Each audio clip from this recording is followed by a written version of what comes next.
Hare Krishna. Now, next we will move on this model of scientists. Bruno, during 1548 to 1600 AD, Italian mathematician and cosmological theorist. He extended the Copernican model of universe. Again he improved it.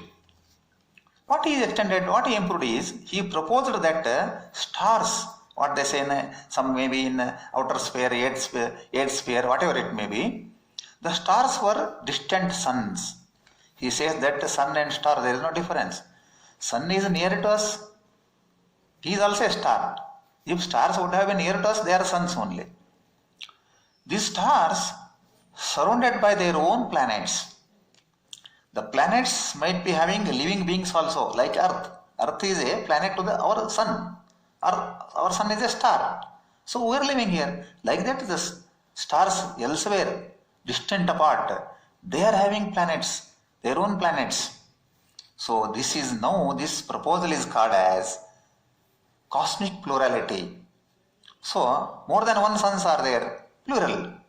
Earlier it was singular, now it has become plural. Cosmic plurality, he proposed. He also insisted that the universe is infinite. Now what thinking has come, a change of thinking changed. He says that universe is infinite.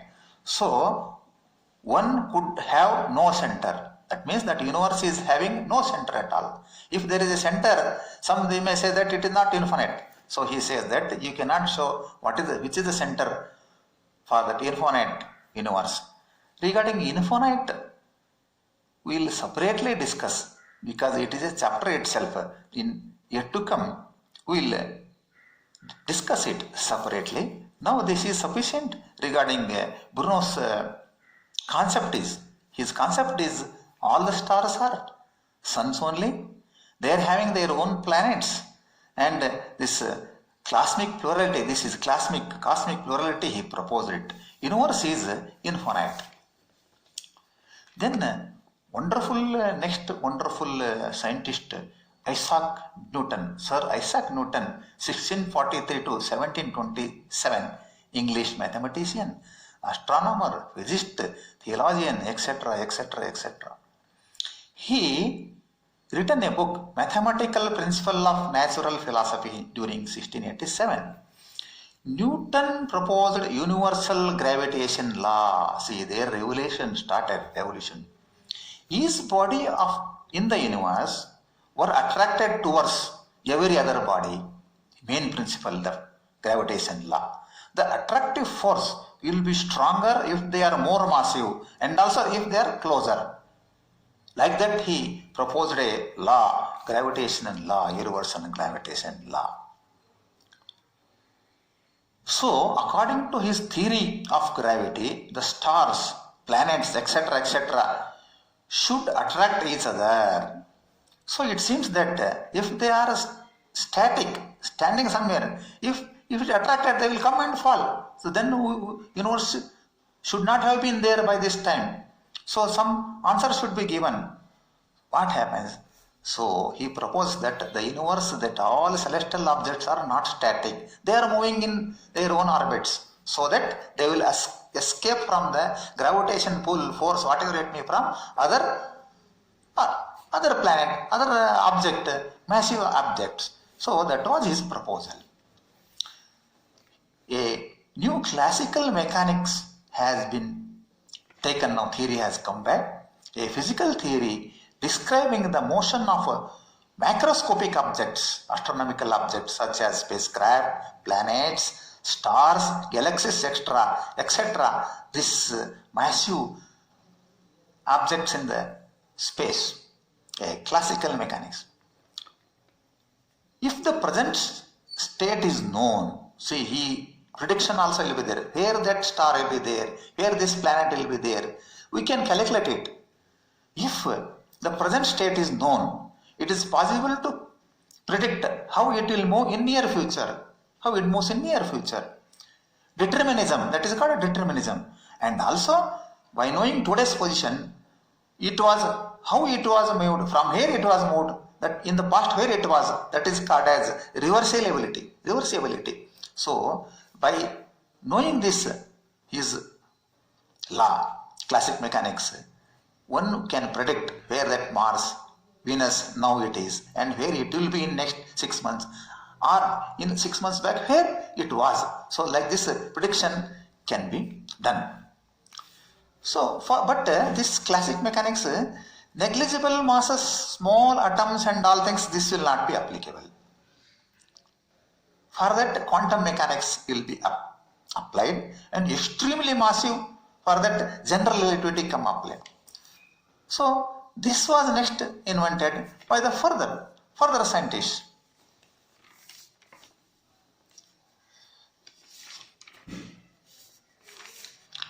Isaac Newton's classical mechanics describes the motion of macroscopic objects. It is now informed already. Now, Newton, some proposals were there. Some space is there, we know. Space has got 3 dimensions, that we know. And time also, for any planet moving, it takes some time, its own time. He was said that in space and time, something relation is there, no? He says that space is entirely different object, time is entirely different. Simply space and time are not correlated. That was his opinion. And gravity, law of gravity was proposed by him. And during 1940 or something, Albert Einstein, a great revolutionary scientist, great physicist at all that time, highest time, German born, he proposed, from he and onwards, modern science was grown like anything. He proposed 2 theories. One theory, special theory of relativity, another general theory of relativity. In special theory of relativity, what he says that space and time is flat. Question of, he has not taken there the question of gravitation. It is in the absence of gravitation, space and time is flat. So he proposed an equation, E is equal to mc square. It is very easy, but it cannot be adopted for the celestial objects. So he proposed another theory called as general theory of relativity. Here the gravitational force also taken into consideration. There it is applied, can be applied for the objects of planets, stars, galaxies, etc. It throws light on force of gravity with respect to curving 4-dimensional space and time. It is relativity means what he says, space and time are related to each other. Anything you want to determine, anything you want to prove, anything you want to say, you should consider both at a time. That means 3-dimensional space and 1 time. So it will be space-time what he says. So you have to consider space and time, then only we can determine something. So, and he says that at extreme gravitational force, this curve, it curves space-time, it curves. Like that he says. Now, this is all more complicated thesis. We need not go further, just because sometimes in future course of our classes, we will be dealing it. Newton's, this Einstein's theory, time, space, we can Penrose's discussions on black holes, and Stephen Hawking's thinkings on the time movement and all things. It comes when we deal with our Bhagavata scheme of understanding our universe. Sometimes we will be taking this. That's why I thought to just give a brief introduction about this. And this next is quantum mechanics also. It is for very, very, very tiny atomic and subatomic things. So this also we'll discuss whenever we will discuss our next classes we will definitely discuss something. If we know this, it will be easier to understand our planets thinking based on the Bhagavatam. So now almost all we completed all the philosophers, Western philosophers, and maximum of scientists, what they have proposed regarding, what they understood, what they have proposed regarding the universe. Many scientists' proposals we have not discussed here. We will take up it when, because here I have not taken that stars, galaxies, local groups, super groups, and light